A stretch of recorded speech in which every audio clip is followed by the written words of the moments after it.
Այստեղ շատ ծնողների ներողություն է շատ է այդ հարցը հետաքրում, թե որն է ճիշտ տարիքը,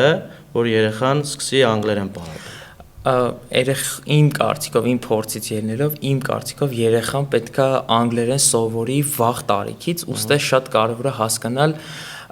ինչ անգլերեն է սովորում։ Իմ համար երեխան պետքա վաղ տարիքից, այդ վաղ տարիքը 3-րդ, 4-րդ դասան նկատի ունեմ, պետքա սովորի general English-ը, ընդհանուր անգլերեն։ Այսինքն այլ մի քիչ բացատրենք ծնողներին, որ general English-ը դի 4 ցանկացած լեզու սովորելու 4 ասպեկտ կա՝ խոսել, գրել, կարդալ, լսել։ Պետքա սովորել բոլոր կետերով, այսինքն խորացնել ամենատարականից սկսել, բառապաշարը, քերականությունը եւ այլն, ու դա շատ կարեւոր է։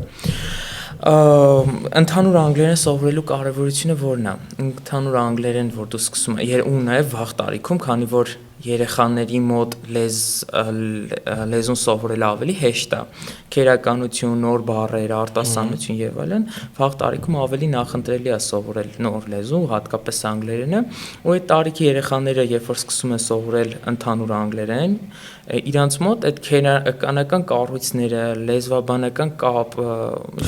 ավելի հեշտ է ստացվում, էլի երեխաների մոտ դժվարություն չի առաջանում։ Օրինակ ես սկսել եմ 8-րդ դասարանից, թվում է թե 8-րդ դասարանը այտենց այդքան մեծ տարիք չի, բայց ես հիշում եմ, որ այդ տարիքից արդեն դժվարություններ ունեի, որ քերականական ամենապարզ կառույցները, որոնք չէին համապատասխանում հայերեն լեզվա մտածողության հետ, մի փոքր դժվար էր։ Այգեոր կարի հետ գանք նորից ընդհանուր անգլերենի եւ այսպես ասած դպրոցական անգլերենի տարբերությունը, քանի որ այսօր լուրջ տարբերություն կա եւ դրանց դա է խնդիրը, որ շատ երեխաներ գնում են մասնավոր անգլերեն պարապելու։ Ցավոք սրտի Քեզ չէ բավարարում դպրոցում դպրոցական ծրագիրը ավելի ճիշտ։ Իմ կարծիքով ոչ մեկին չի բավարարում դա,